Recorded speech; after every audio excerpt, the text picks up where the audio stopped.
Jacó. Jacó, a tradução da palavra significa aquele que segura o calcanhar. Isso a gente também lembra, né? Que para quem leu a Bíblia, aquela parte fica marcada para a gente, né? Quando estava no nascimento, nasceu Esaú, mas grudado no calcanhar de Esaú estava vindo Jacó já.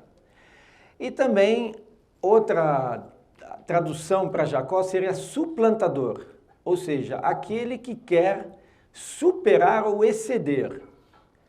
E essa era uma das características de Jacó, quando a gente vê mais para frente. Ele era meio oportunista, ele sempre tirava vantagem, mesmo que de forma desonesta. E Jacó era uma pessoa muito caseira. Seu irmão, o contrário. Esaú, ele era um caçador. Ele era rude, despreocupado, não levava nada muito a sério. Casou-se com mulheres de outros povos, que não eram do povo de Deus. E dava valor aos prazeres passageiros. Por que eu digo isso? Veja bem, ele trocou o seu direito de primogenitura por um prato de comida. Então, isso resume um pouquinho essa pessoa de Esaú. E ao final, ela finalizou com aquela bênção que Jacó recebeu no lugar de Esaú. Vocês lembram disso? Sabendo que Isaac iria abençoar a Esaú, dando-lhe a bênção da primogenitura, sabendo também que Isaac não enxergava mais, porque ele tinha ficado cego com a idade, Jacó fez o quê? Ele foi lá e fingiu ser Esaú para que ele recebesse, então, a bênção de seu pai. Aqui não era nem a minha parte, eu só estou dando uma introdução para que vocês entendam um pouquinho melhor o que a gente vai falar hoje, né? E dá para entender, né? Esaú ficou muito chateado com toda essa situação quando ele descobriu, e ele falou assim, eu vou matar o meu irmão Jacó. E aí acaba sendo que Jacó precisaria fugir, assim, emergencialmente, vamos dizer assim. Então não foi nada planejado, ele tem realmente que sair rapidinho. Mas o que acontece ainda antes de ele sair?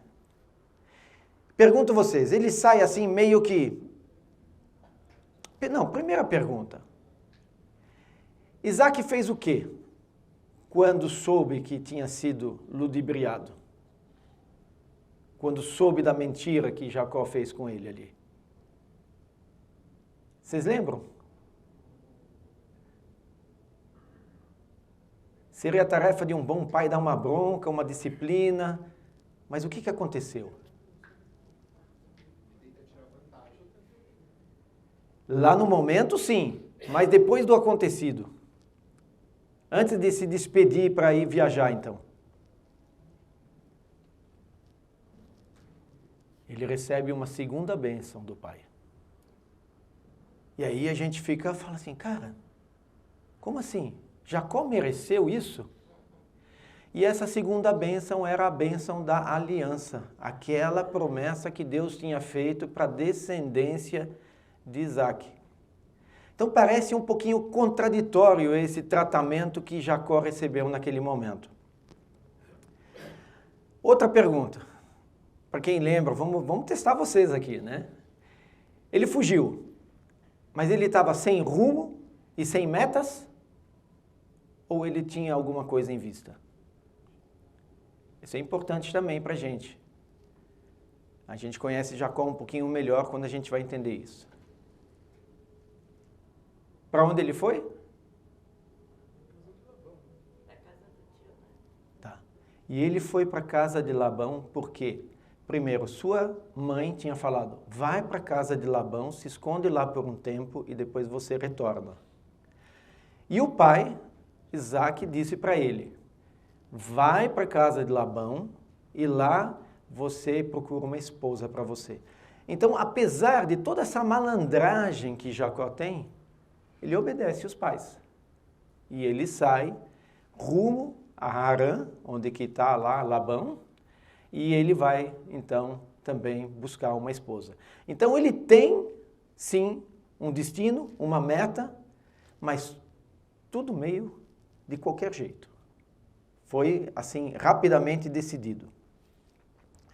Para a gente entender um pouquinho melhor isso, eu vou apresentar aqui uma rápida genealogia de Abraão.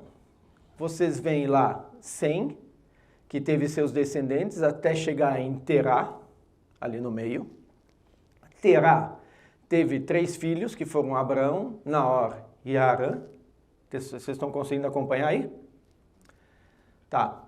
Abraão tinha sua esposa, Sara, e Abraão com Sara e Ló, que era filho de Harã, lá do outro lado. Eu vou fugir da câmera aqui. Deixa eu ver aqui, ó. Aqui está aí. Chegar mais perto fica mais fácil, né? Ló aqui, né? Ele vai junto com Sara e Abraão e vai para a terra de Canaã, como Deus tinha ordenado. Então, esse lado aqui, ele estava na terra de Canaã. O outro lado estava na terra de Harã. E toda vez que, ó, por exemplo, Isaac precisava de uma esposa, onde que foram buscar? Lá na família de Terá, né, na descendência de Terá, para que não se misturasse com os outros povos. Quando Jacó precisou de uma esposa, ele também foi buscar lá na família, na descendência de Terá. Vamos entender então um pouquinho melhor isso? Estou voltando um pouquinho atrás porque a história se repete. Então eu estou voltando aqui até as peregrinações de Abraão. Eu acho que foi até o pastor André que apresentou uma coisa muito parecida aqui. Mas vamos lá. Abraão sai com toda a sua família, com todo o clã. Ele sai de Ur dos Caldeus e vai até Harã. Ur dos Caldeus é mais ou menos onde fica o Iraque hoje, tá? E Harã, não se sabe exatamente, mas ficaria mais ou menos próximo da fronteira da Turquia com a Síria. E ali fica a família toda, o clã todo lá em Harã, até o momento, então, que Deus fala para Abraão, vai, pega a sua esposa, vai para a terra de Canaã, e ele faz aquela promessa que a gente já conhece, e ele desce ali, vocês veem ali, Canaã, aqui, né, você vê o Mar Morto, o Mar da Galileia, aqui essa parte, Canaã. E o que acontece? Deixa eu ver, eu acho que eu fui uma demais aqui. Ok, tá. E Abraão, então, segue lá para Canaã. Ele tem aquele momento com o rei Abimeleque. Lembram daquele incidente que ele vai, fala que a esposa, na verdade, é a irmã dele, todas essas coisas. Foi lá em Gerar, tá? E aí veio fome sobre a terra e ele vai até o Egito e mais tarde ele volta de novo. Então esse foi o caminho que Abraão fez. E estranhamente,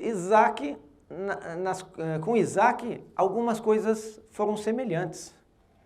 Isaac não vai pessoalmente a Harã, mas quando Abraão entende que está na hora do seu filho Isaac casar, ele manda o servo dele lá para Harã buscar uma esposa.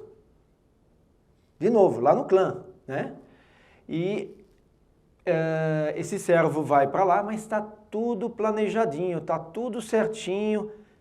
Eles planejaram toda aquela ida com muita oração, levaram o dote, que era para comprar Rebeca, né? Que era um costume da época, e foram lá para Harã. E também é importante a gente falar o seguinte, o servo não encontrou só Rebeca, que era o objetivo dele. Ele também encontrou Labão, já naquela época. Tá? Por quê? Labão era irmão de Rebeca. Nossa, vocês estão tentando acompanhar, eu estou sentindo, mas espero que vocês consigam. Tá? Labão era irmão de Rebeca. E Labão, na verdade, naquela época não tinha a ver nada com Rebeca pode ir, não pode ir. Quem deveria decidir era o pai de Labão, não Labão. Mas como o servo de Abraão chegou com tantas riquezas ali, os olhos de Labão brilharam, né? Ele era um malandrão também. E aí ele começou, então, a negociar aquele dote com o servo de Abraão para permitir, então, que Rebeca fosse. Mas, resumindo aqui, tudo foi planejado, tudo foi feito sob oração. E ao final, quando Rebeca saiu de lá, todo o clã, todo mundo tinha total certeza de que aquilo era a vontade de Deus. Então foi uma coisa muito bonita. Mais para frente, a gente está falando de Isaac, né? De Isaac. Isaac também foi para Gerar. E olha, estranho. Ele encontra Abimeleque, talvez não fosse o mesmo Abimeleque. Abimeleque é alguma coisa como Faraó naquela região. Então, deve ter sido filho do outro Abimeleque. Mas ele vai para a mesma região, conta a mesma historinha de que a sua esposa é, na verdade, sua irmã. Vocês estão vendo como as coisas se repetem? Isso acontece no nosso dia a dia também. Os nossos filhos repetem os nossos erros e vão levando para frente. Então, vamos ensinar eles direitinho, né? Tá? E ele também quer ir para o Egito, porque também estava passando fome. Só que daí a diferença é que Deus fala para ele, não, eu não quero que você vá para o Egito, fica aqui que eu vou cuidar de você. Isaac, diferente de Abraão, ele acaba não indo para o Egito. Esse foi Isaac. Agora a gente tem a terceira geração, Jacó. E com Jacó, tudo diferente. Ele saiu às pressas, nunca mais viu a sua mãe, a sua tão amada mãe, né? Porque ele era mais filhinho da mamãe do que do papai, né? Ele teve inimizade com seu irmão, saiu lá para procurar uma esposa, levou dote. Diz mais para frente em Gênesis que ele só estava com um cajado na sua mão. Não ia trocar o cajado por uma esposa, não ia dar certo, né? Então ele chega lá todo atrapalhado, mas uma coisa é interessante. Apesar de tudo isso, ele ainda percebe que... Eu só estou vendo aqui que não está na ordem, aqui alguma coisa saiu. Bom, vou contar. Ele percebe então que apesar de ele estar tão atrapalhado, quando ele chega lá, ele conversa com algumas pessoas que estão lá, e a primeira pessoa que ele vê do clã é quem? Raquel. Então, mais ou menos assim, se Jacó não se preparou para nada, Deus já tinha preparado tudo para Jacó. Entenderam? Mas, vamos adiante. Pergunto a vocês, Jacó saiu tão atrapalhado da sua casa. Será que ele já estava pronto para sair de casa? É uma pergunta que muitas vezes nós pais se fazemos, né? Será que meus filhos estão prontos para sair de casa? Jacó já tinha 77 anos. 77 anos estava mais que na hora dele sair de casa.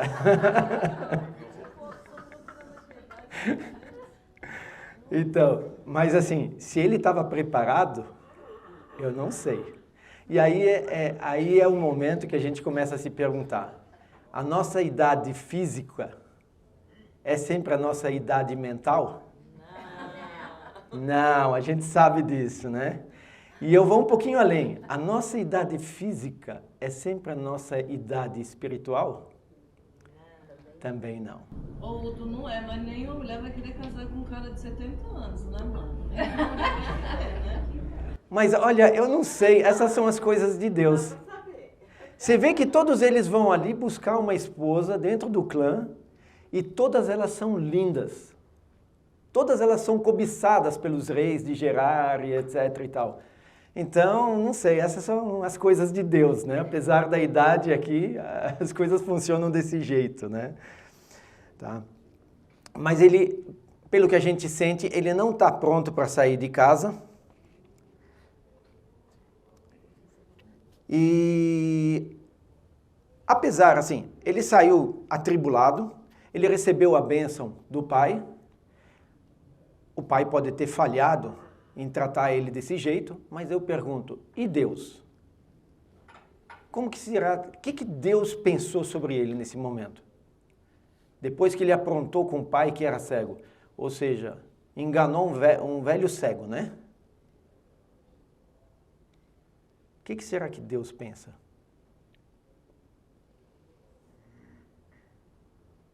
Alguém arrisca um palpite?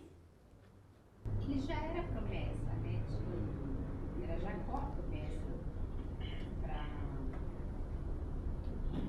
ele iria dar continuidade.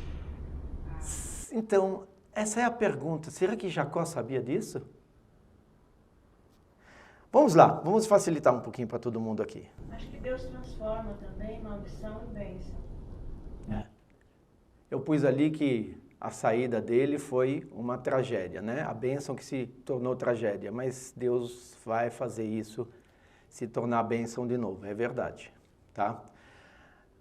Alguém pode ler aqui Gênesis 28, 12 a 15? E teve um sonho no qual viu uma escada apoiada na terra. O seu topo alcançava os céus e os anjos de Deus subiam e desciam por ela. Ao lado dele estava o Senhor, que lhe disse. Só um instante, eu já deixo você ler. Isso daqui aconteceu logo na sua primeira parada, quando ele estava rumo indo a Harã. Então, ele tem esse momento que ele sonha. Ele estava dormindo e sonha. Você pode continuar então para a gente? Eu sou o Senhor, o Deus de seu pai Abraão e o Deus de Isaac. Darei a você e a seus descendentes a terra na qual você está deitado.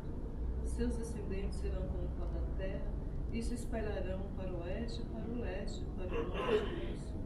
Todos os povos da terra serão abençoados por você, por meio de você e da sua descendência. Estou com você e cuidarei de você aonde quer que vá, e eu trarei de volta essa terra. Não o deixarei enquanto não fizer o que lhe prometi. Quando Jacó acordou do sono, disse: sem dúvida o Senhor está nesse lugar, mas eu não sabia. E aí? Recompensa pelo que ele fez? Enganou seu pai e depois isso? É o amor incondicional de Deus aqui agindo, né? Eu acho que... A vontade de Deus tem que ser feita. Isso. Essa é uma das questões aqui. E vejam, talvez seja um momento de reflexão de Jacó. Talvez tenha sido a primeira vez que a malandragem de Jacó não tenha dado certo. O resultado foi péssimo. Ele saiu sem nada. Ele conseguiu a bênção da primogenitura que prometia muita coisa para ele e ele saiu sem nada. Jacó talvez estivesse num momento de reflexão e Deus usa esse momento para conversar com ele. Mais algum comentário? Me parece a Torre de Babel ao contrário, né? A Torre de Babel, alguns capítulos antes, eram os homens tentando fazer uma torre a Deus, e agora é Deus que cria uma escada para chegar até o homem que não merece. Então, e além disso, me faz lembrar outros textos, tipo, quando Jesus é apresentado a Natanael, ele fala: vocês verão o Filho de Deus, verão outras coisas mais, e o Filho de Deus e os anjos subindo e descendo, né? E aí me lembra dessa escada. E alguns outros textos também que falam assim, a rocha de Jacó, né? Cristo sendo a rocha de Israel. Então... Interessante, não pensei nisso, mas bem colocado também. Legal, tá? Essa também é a primeira vez que Jacó está sozinho. Ele sempre foi caseiro, portanto, ele sempre estava na companhia da sua mãe, que o defendia, provavelmente, etc. e tal. E agora ele está sozinho. E a promessa, uma das coisas que Deus promete é que ele vai estar com Jacó. Ele vai estar junto com Jacó. E, bom, o que vocês conseguem extrair dessa promessa? Eu coloquei em vermelho a promessa ali. O que temos? Talvez 3 ou 4 tópicos aqui.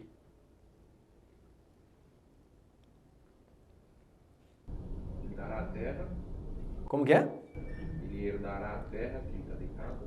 Perfeito. A herança da terra prometida. Complicado aí, né? Por quê? Cadê a terra agora? Pois é, pois é. Né? Se Mas, você trouxer para agora, aí a gente não... mas assim, para ele tão complicado, ou talvez até um pouquinho menos complicado ainda do que para Abraão, né? E Abraão confiou, mas a promessa está aí. E aí, qual que é a outra promessa? Descendência, perfeito. Em relação aos outros povos? Seriam abençoados através dele. Uma repetição da bênção de Abraão, feita a Abraão. Perfeito, Promessa feita a Abraão. perfeito, bem colocado. E a gente vai ter aqui, ó, a bênção de Abraão. Tocamos nos tópicos. Aqui é uma mescla entre Gênesis 12, 1 a 3, na primeira parte, e Gênesis 13, 14 a 16, quando ele recebe a bênção uma segunda vez, né? Então o Senhor disse a Abraão, saia da sua terra, do meio dos seus parentes e da casa de seu pai, e vá para a terra que eu lhe mostrarei. Farei de você um grande povo e o abençoarei. Tornarei famoso o seu nome e você será uma bênção. Abençoarei os que o abençoarem e amaldiçoarei os que o amaldiçoarem. E por meio de vocês todos os povos da terra serão abençoados. De onde você está, olhe para o norte, para o sul, para o leste e para o oeste. Toda a terra que você está vendo darei a você e a sua descendência para sempre. Tornarei a sua descendência tão numerosa como o pó da terra. Bem parecido, concordam? Por que essa semelhança? Tá fácil. Se Abraão deixou isso para sua descendência, passou por Isaac e agora estava na vez de Jacó. Faz sentido? Pois é, esse era o legado da família aqui, né? Dessa família patriarcal. Ela era administradora da bênção do Senhor para o mundo. Pergunto, será que as outras nações realmente sentiram essa presença de Deus em Abraão e Isaac? De Jacó a gente não vai nem falar ainda, mas Abraão e Isaac? Denise, você lembra de um momento ali? Quando Abraão saiu do Egito,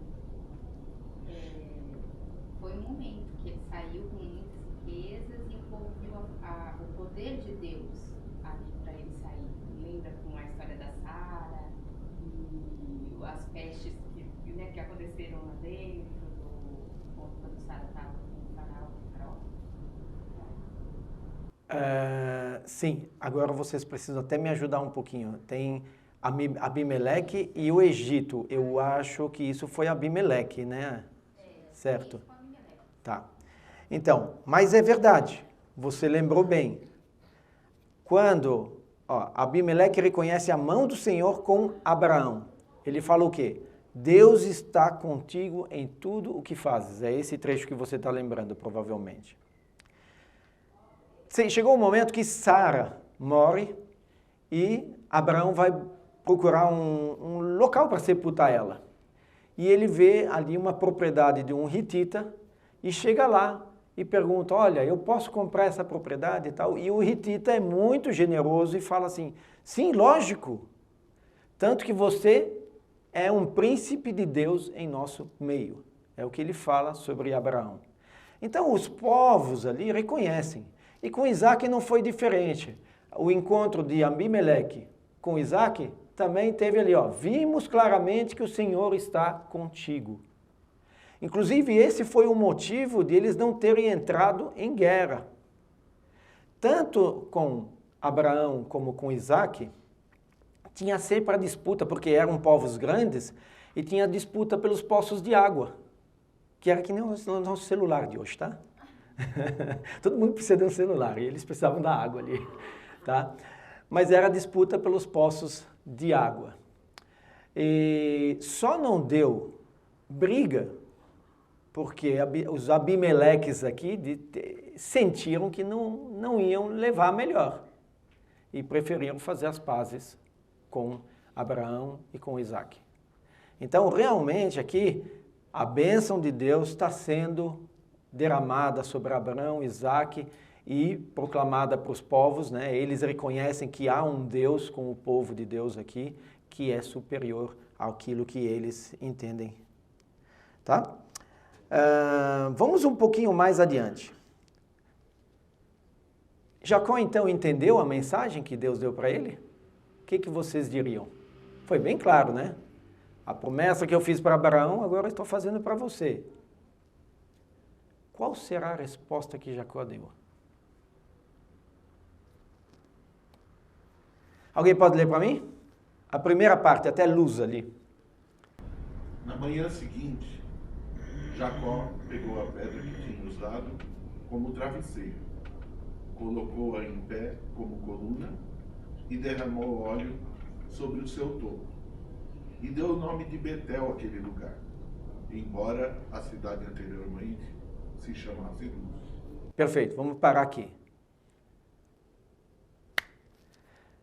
Jacó reconhecia Deus? Sim. Tinha uma comunhão com Deus? Tinha. Ele ungiu a pedra em qual ele teve o sonho. Ele tinha um temor a Deus, mas será que ele tinha uma comunhão mais profunda com Deus? Vamos continuar lendo então. Marcelo, pode continuar lendo para a gente? Então Jacó fez um voto dizendo: se Deus estiver comigo, cuidar de mim nessa viagem que estou fazendo, prover-me de comida e roupa e levar-me de volta em segurança à casa de meu pai, então o Senhor será o meu Deus. E essa pedra que hoje coloquei como coluna servirá de santuário de Deus, e de tudo o que me deres, certamente te darei o dízimo. O que vocês acham? É bem diferente da primeira parte, né? Usando uma barganhazinha. Opa! Condicional ali, ó. C. Exatamente, uma barganha. Se Deus estiver comigo. Aí o quê? O Senhor será o meu Deus. Uma coisa estranha de uma pessoa que já conhecia Deus falar. Vocês não acham? E aqui novamente a gente enxerga que a idade física nem sempre é a idade espiritual da pessoa. A gente pode ter também na igreja pessoas que estão anos na igreja, só que não crescem espiritualmente. E foi o que aconteceu com ele. Ele estava no meio de Isaac e Rebeca, que foram pessoas abençoadas por Deus, onde ele viu Deus agir na vida desses pais, e mesmo assim ele não se desenvolveu. Talvez os pais não tenham ajudado muito nessa parte do desenvolvimento do filho, mas a gente não sabe o que foi aqui também a parte de Jacó. A gente vê que ele continua malandro, ele continua até querendo barganhar, como foi colocado aqui, com Deus. E a ideia dele acompanhar Deus é assim: olha, se você me ajudar, eu até posso ser o seu servo. Diferente do que a gente aprende aqui, né? Primeiro a gente se coloca diante de Deus para depois ser abençoado por Ele, né? Vamos pensar aqui. Então aqui a gente vê uma tensão entre o desejo de Deus de abençoar ele e fazer com que Jacó andasse na dependência de Deus, e por outro lado, um Jacó que queria sempre alcançar tudo na vida dele pelas próprias obras e pela sua astúcia. Entendem? Aqui ele está falando assim: eu aceito a ajudazinha de Deus, mas eu consigo sozinho. Mais ou menos essa a questão aqui, né?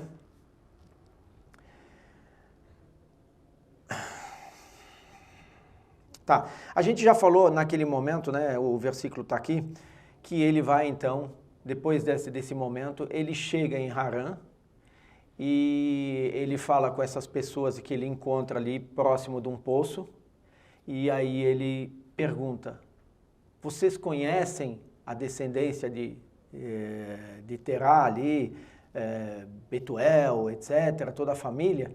E eles dizem que sim. Mas estranhamente, né, aquela coincidência olha o que acontece logo em seguida. Ele ainda estava conversando quando chegou Raquel com as ovelhas de seu pai, pois ela era pastora.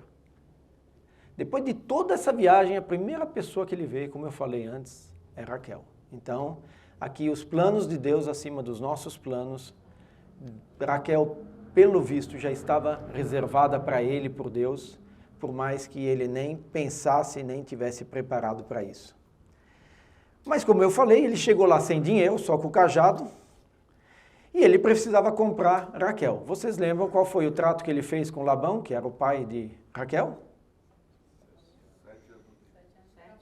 7 anos de trabalho por Raquel. E ele fez isso, ele topou. Ele não tinha o que fazer. Topou esses 7 anos. Até aí, tudo perfeito. E ele tinha 77 anos já, né? Aqui 77. Bem colocado, bem lembrado aí. Alguém pode ler aqui? Olha o que acontece depois.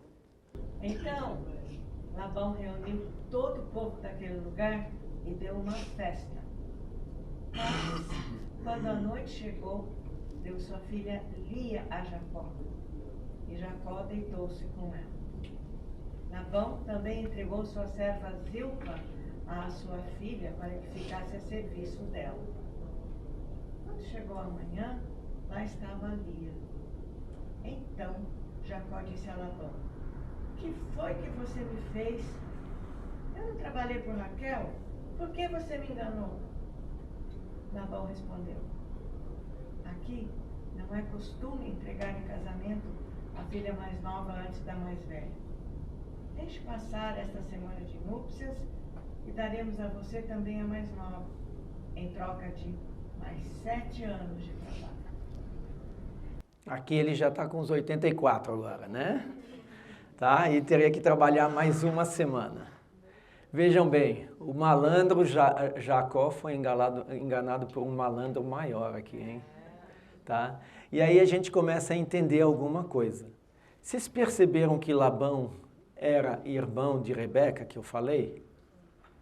Será que Rebeca não aprendeu alguma dessas coisas com Labão? E aquele incidente que teve ali, que eles enganaram o pai de Jacó? Quem incentivou? Rebeca. Rebeca Jacó estava até meio com o pé fora uma hora, mas Rebeca empurrou ele para dentro. Então, vocês veem o que aqui está passando de geração para geração também. Né? Tudo malandro. Né? Mas aqui o troco que Jacó recebe do seu tio aqui, né? Então, não deu certo novamente. E aos poucos, Jacó começa a perceber que a malandragem dele não é o suficiente para que ele possa ser bem sucedido.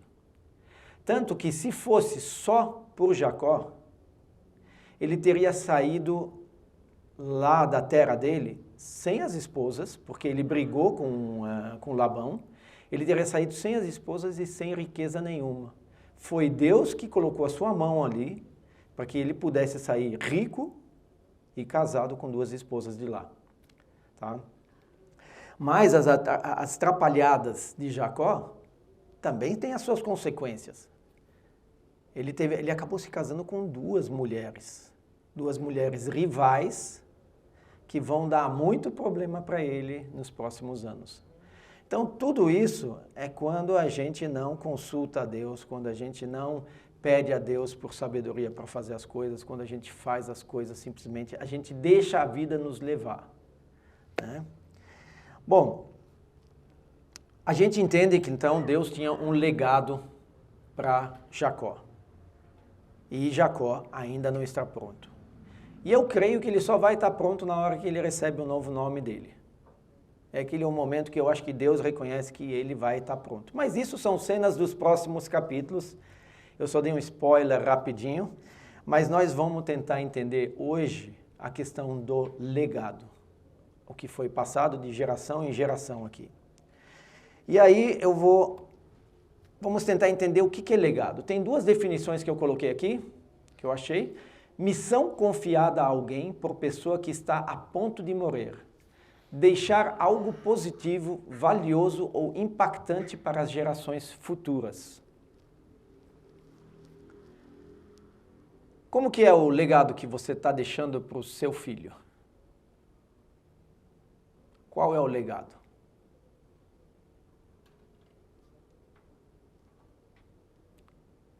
Vou perguntar depois de novo. Vamos refletindo sobre essa pergunta. Vamos avaliar alguns personagens bíblicos que tiveram tarefas diante de Deus e como foi essa questão dos filhos. Sacerdote Eli, aquele de 1 Samuel ali. Ele foi usado por Deus, ele era ao mesmo tempo sacerdote e juiz, porque ele julgava as coisas do povo ali também. E ele fazia relativamente bem o trabalho dele. Mas, soube educar corretamente seus filhos? Eles se tornaram corruptos, a ponto de Deus conversar com Eli e falar isso daqui, ó. E tu, por que honras teus filhos mais do que a mim? São palavras fortes, né? Porque a gente ama muito os nossos filhos. Mas aqui um alerta. Olha, ame os seus filhos, mas Deus em primeiro lugar. Certo? Essa foi a história de Eli. Mas na época de Eli apareceu uma Ana ali. Ana, que tinha o esposo Eucana, e Ana não podia ter filhos. E aí ela foi conversar com Deus e ela falou assim, olha Deus, se conceder que eu tenha um filho, eu vou consagrar ele para Deus depois. E ela realmente fez isso, e ela disse que após a amamentação, ela traria então o filho e entregaria para o sacerdote Eli ali. E após a amamentação significa, naquela época, uns 3 anos. Então, 3 anos ela teve tempo de dar uma educação para esse filho, que inclusive tomou o lugar do sacerdote Eli, que foi o plano de Deus para substituir aqueles filhos corruptos do sacerdote Eli. Certo? Mas, examinando a vida de Samuel, como foi com os filhos de Samuel? Eles também se tornaram corruptos. E graças a isso, o povo via aquilo e falava, gente, um sacerdote com filhos corruptos, Eli, Samuel, e eles querem julgar a gente? Não, a gente prefere um rei. E foi um dos motivos, não o único, mas um dos motivos porque o povo queria um rei. Porque eles não viam mais sentido naqueles sacerdotes que estavam fora da vontade de Deus. Não os sacerdotes em si, mas a descendência. Não, o legado não tinha sido levado para frente. Tá? Nenhum deles conseguiu. E vou falar de Davi também. O que a gente sabe de Davi? A gente sabe que foi um homem segundo o coração de Deus. A gente sabe que ele venceu várias batalhas com Deus ao seu lado. E ele também era reconhecido pelas nações vizinhas como uma pessoa que andava junto com Deus, porque todas as nações vizinhas chegaram a ter medo dele depois de um tempo. Tanto que houve uma paz garantida pelo quê? Ninguém queria botar o dedo em Israel, porque ali Deus estava junto. Tá? Mas teve problemas. Davi não foi um pai assim tão exemplar. Davi teve muitos problemas com sua família. Não só com os filhos, mas com os demais, né? Porque ele se dedicou a essas coisas. Então a gente também tem que tomar cuidado a ênfase que a gente dá para cada parte da nossa vida, né? Trabalho, igreja, né? A família tem que estar ali, a gente tem que estar com pensamento também na nossa família e fazer acontecer as coisas dentro de casa também. E aí, como foi como pai? A gente teve os filhos de Davi, foram Amnon, Absalão, Quileabe, Adonias, Salomão, talvez tivesse outros com outras mulheres, etc e tal, mas esses eram os principais. Vocês sabem o que aconteceu com Amnon? Não vou perguntar um por um aqui, porque eu acho que vocês não lembram. Ele estuprou sua irmã Tamar e acabou sendo morto por seu irmão Absalão. Foi-se o primeiro. Esse era o primeiro na linhagem aqui, né? Ele era o mais velho. Estou indo do mais velho ao mais novo. Absalão tentou roubar o trono de Davi e acabou sendo morto por Joabe. Poxa, Davi devia estar feliz da vida, né, com essa situação toda. E a verdade é que a Bíblia é muito enfática, mais de meio capítulo, ela fala que Davi amava muito a Absalão e que chorou muito por ele, pela perda dele. E mesmo assim, Absalão só aprontou com o pai. Não foi, aqui o legado não foi levado à frente. Quileabe é um personagem que é mencionado apenas uma vez, eu acho, e depois a Bíblia não menciona mais. Então supõe-se que ele morreu cedo, sem mais comentários aqui, né? E aí chega Adonias. Teve um momento, no final da sua vida, na vida de Davi, tá? Que ele estava doente na sua cama, sendo cuidado, tinha poucos ao redor dele, né? Ele ficou sozinho, isolado, então percebe-se que a família não estava muito preocupada com ele, tanto que Adonias foi lá e se intitulou rei quando Davi estava na cama, velho e doente. Tá? E o que ele fez para fazer isso? Ele foi lá, pegou uma carruagem, colocou os cavalos lindos na frente da carruagem, um pelotão que corria na frente da carruagem ainda, e com toda a pompa, ele se intitulou rei, acompanhado de vários líderes da época, todo mundo interessado em poder, status, e foi assim. E aí então Batseba e outras pessoas foram lá avisar o rei de que estava acontecendo isso. E Salomão falou, Davi falou, não, o prometido aqui é Salomão que vai herdar tudo isso aqui, vai dar sequência ao reinado. E aí é interessante, Salomão ordena então que, primeiramente, ele pega a mula real, não uma cavalaria, coloca Salomão sobre a mula, ele é ungido pelo sacerdote e depois ele é reconhecido rei diante do povo. Então, mais uma vez, quando existe um plano de Deus, não adianta. Deus vai colocar em prática de qualquer forma, mesmo quando a gente como pai falha e as coisas não funcionam, né? Então, Deus foi escolhido rei e abençoado por ele mesmo, né? Por Deus. Vamos um pouquinho mais para frente. Eu perguntei antes qual que era o nosso legado, o que a gente quer passar para os nossos filhos, ou aos mais jovens aqui, o que seus pais estão passando para vocês. Eu quero que o meu filho seja um guitarrista que nem eu. No caso do Sidney, ele conseguiu levar alguns filhos para... Sidney não está aqui hoje, mas ele conseguiu levar uns filhos para a parte de odontologia também, então ele conseguiu ali, o legado foi passado. É isso? Que legado que a gente quer deixar para os nossos filhos? Marta, ajuda, você está falando que não. Quando eu penso no amor de Deus, no relacionamento que eu tenho com Deus, né? Que o Léo tenha esse relacionamento, que ele cresça no relacionamento íntimo dele com Deus. Então, fiquei pensando nisso, porque a gente faz devocionais nesse sentido, né?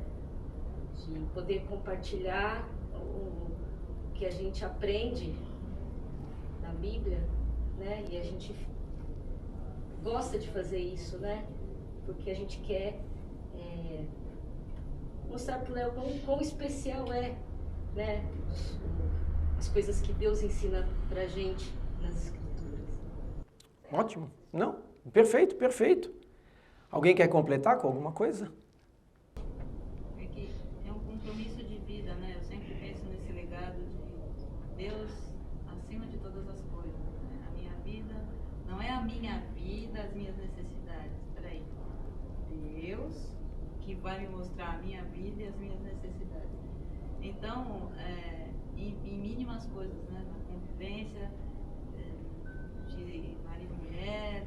Então, Deus encabeçando no compromisso que me preocupa financeiro, né? Não é porque há uma estabilidade que Deus me deu o aval de eu sair por aí fazer o que eu bem entendo. Então, todos esses detalhes, né, que é dessa intimidade com Deus, isso me preocupa e leva a uma vigilância, né? E às vezes também nem exagerar, passar para o legalismo, que é um fio muito, né, uma divisória muito É verdade. Ah, não, agora não faz mais nada, não pensa só. Mas ao mesmo tempo essa sensibilidade de ter o coração aberto para o que Deus vai dizer e consultá-lo em todo o tempo. Então, esse é o legado que eu quero. Olha, Deus realmente é o Senhor sobre a casa dos meus pais. Perfeito, perfeito. Mais algum comentário? Acho que também no nosso caso nós não temos filhos, mas eu acho que é importante o legado que nós estamos deixando para aquelas pessoas a quem nós discipulamos, pessoas que estão conosco no pequeno grupo. Filhos espirituais? Exatamente, eu acho que é importante também esse ponto. Sim. Quando a gente olha para a bênção aqui que Abraão deixou para Isaac, para Jacó, a gente vê que essa bênção ela chegou até nós hoje. E é assim, a gente está na promessa de uma terra prometida, que não é Canaã, mas é uma terra, uma nova terra. A gente vive nessa esperança, por mais que para a gente seja também muito difícil de acreditar nisso, né? A gente não consegue se imaginar como vai ser isso, esse estar junto a Deus na vida eterna. A gente também quer ser bênção para os outros povos. A gente fala da mensagem da salvação para os outros, por quê? Porque a gente quer que os outros também sejam abençoados. A gente quer que as pessoas olhem para a gente e falem, olha, a Yara está caminhando com Deus. Eu vejo Deus na vida da Yara. Entendem? Tudo isso que a gente falou hoje, a gente tem praticamente igual. Muda só, atualiza para os dias de hoje, sim, porque ali era uma coisa muito da época, mas a bênção não é, o legado não é tão diferente para a gente do que foi para Abraão, para Isaac, para Jacó e agora para a gente. Vou dar mais 3 versículos aqui, que talvez nos ajudem um pouquinho a refletir sobre isso. Ensina a criança no caminho em que deve andar, e ainda quando for velho, não se desviará dele. Provérbios 22:6. Primeira coisa que eu digo aqui. Vocês lembram de Ana? Ana teve 3 anos para colocar as coisas na cabecinha daquela criança. E parece que aquilo que Ana e Eucana fizeram, Samuel levou para a sua vida. Então, é o que a gente deve fazer. Outra coisa que a gente vê nesse primeiro versículo é o seguinte. Não está escrito assim, ó, ensina a criança o caminho em que deve andar. Tira o N ali. Qual que é a diferença?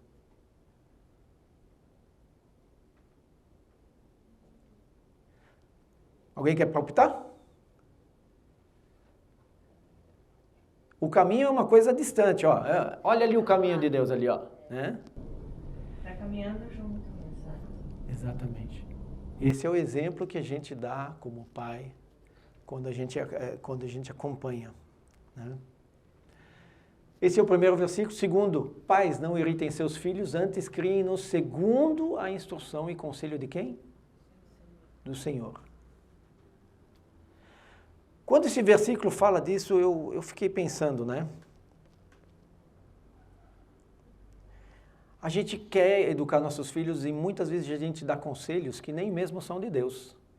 São a nossa vontade, o nosso jeito de ser, que a gente quer passar para os nossos filhos. E talvez a gente deva refletir por um momento, porque nem sempre o que eu sou é o melhor para o meu filho. O que eu penso é o melhor para o meu filho. E por isso que esse versículo enfatiza, segundo a instrução e conselho de quem? Do Senhor. Então vamos procurar na palavra aquilo que é melhor para o nosso filho, aquilo que vem diretamente de Deus, porque aquilo é que vai edificar a vida do nosso filho. E fazendo isso, a gente não vai irritar nosso filho. Porque muitas vezes a gente acaba nas disputas com os nossos filhos porque a gente quer impor uma coisa pessoal nossa. E o filho tem outra opinião. Nós estamos criando nossos filhos para a independência. Então, deixa ele ser uma pessoa, não uma cópia minha, mas uma pessoa. Desde que eu o crie dentro da instrução e do conselho do Senhor. Tá? Terceiro ponto. Quando nada mais funciona e os nossos filhos são rebeldes, a gente precisa aplicar disciplina. E quantas vezes a disciplina é dura de ser aplicada? Algumas vezes dói mais no pai do que na criança. Mas aí esse versículo traz um pouquinho de tranquilidade para a gente. Nenhuma disciplina parece ser motivo de alegria no momento, mas sim de tristeza. É o que a gente falou. Mais tarde, porém, produz fruto de justiça e paz para aqueles que por ela foram exercitados. Deu para entender?